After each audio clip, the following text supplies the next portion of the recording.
Hi, friends. Chris Kelly here. Hey, happy Monday to you. And again, if you're getting this on Tuesday, happy Tuesday to you. So I find myself doing these late in the day on Monday.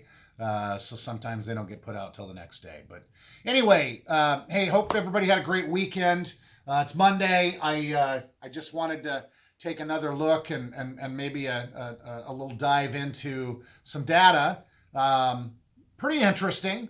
We're continuing to see inventory numbers come up, and again, we don't have the September data, the inventory data yet for the month of September because we're only 5 days into October. We don't usually get it for probably another week or so.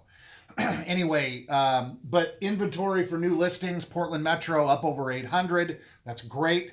Would love to see that stay that way or better and string together 10 weeks of it. That'd be fantastic. That would get our inventory numbers and ultimately the balance of the market a lot more in check.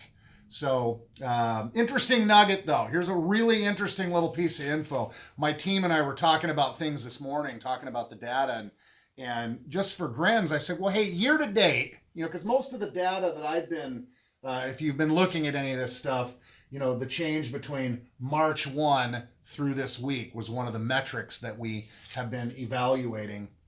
Well, I wanted to know year to date. So from January 1 to now, last year, 2019, versus January 1 to now this year. So I personally felt like we were off in our numbers, just our gross sales numbers by 10 to 15%. That was my guess without looking at the data. Cheryl pulled up the data. We went over it. It's remarkably the same. So last year, year to date, 21,260 transactions, all of Portland Metro. And that's Tri-County. I don't think Clark County is actually included in that. Same exact year to date this year, 21,584. Almost exactly the same number of transactions. And it makes sense in one regard. We had a smoking hot beginning of the year. I mean, our winter and beginning of the year was beyond hot. It was just fantastic. Usually January, February are much slower months, and this year that was not the case. When COVID came into being here, we took a lot of pause, obviously, in the real estate business, and that slowdown is, that played out in March, April, and into May, and then we were, as a marketplace, we were pretty game on again. So, but it just felt to me like the numbers, we were usually less new listings, less transactions. So a lot of what the equalizer was those first couple of months were just smoking hot.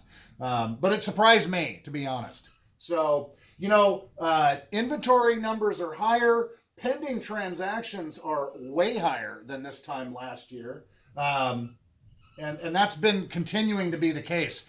Like I said, normally in September, October, there's a bit of a lull in activity because school-based buying decisions have been made. Much less of a lull right now. And for obvious reasons. Money's cheap.